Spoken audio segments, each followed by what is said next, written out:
రిషి వీళ్ళందరిని తీసుకుని రాపో, లేట్ అవుతుంది. Okay daddy. కార్తీక్ ఫాస్ట్ గా రా, వెళ్దాం. ఎక్కడికే వచ్చేది? నువ్వు మీ ఆయన బండి పైన రండి, మేమందరం కార్లో వస్తాం. మా ఆయనకి మా మావయ్యకి ప్రేమలు పొంగిపోయి కారెక్కువ అని అంటారు. అన్ని మూసుకొని రానని చెప్పేయి. అది నా కార్, నా కట్నం డబ్బులతో తెచ్చిన కార్, అర్థమైందా?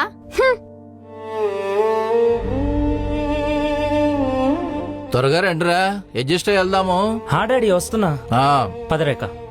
ప్లీజ్ కార్తీక్ వద్దు, కార్లో స్పేస్ లేదు కదా కార్తీక్, మనం బైక్ మీద వెళ్దాం.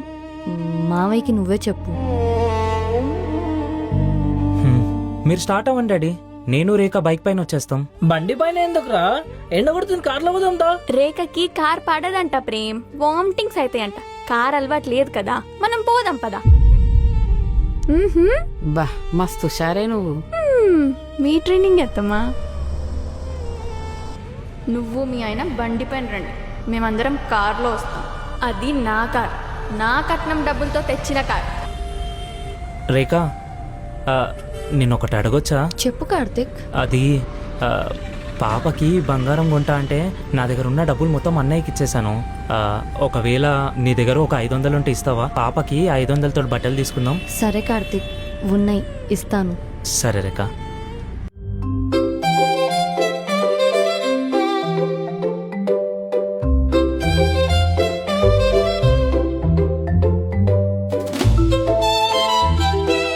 ఏంట్రా ఒక్కడివే వచ్చావు, అమ్మ వాళ్ళు రాలేదా? అక్క మన ఇద్దరిని చూస్తే ఎంత హ్యాపీ ఫీల్ అవుతుంది తెలుసా?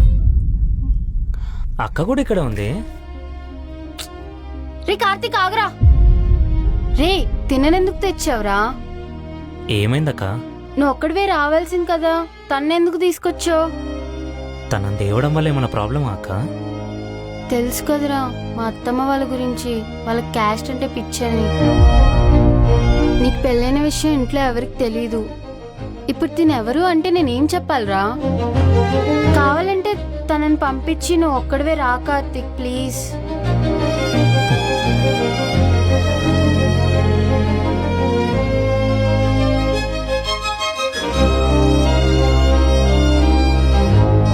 ఇదిగో అక్క, నా కోడల కోసం తెచ్చాను.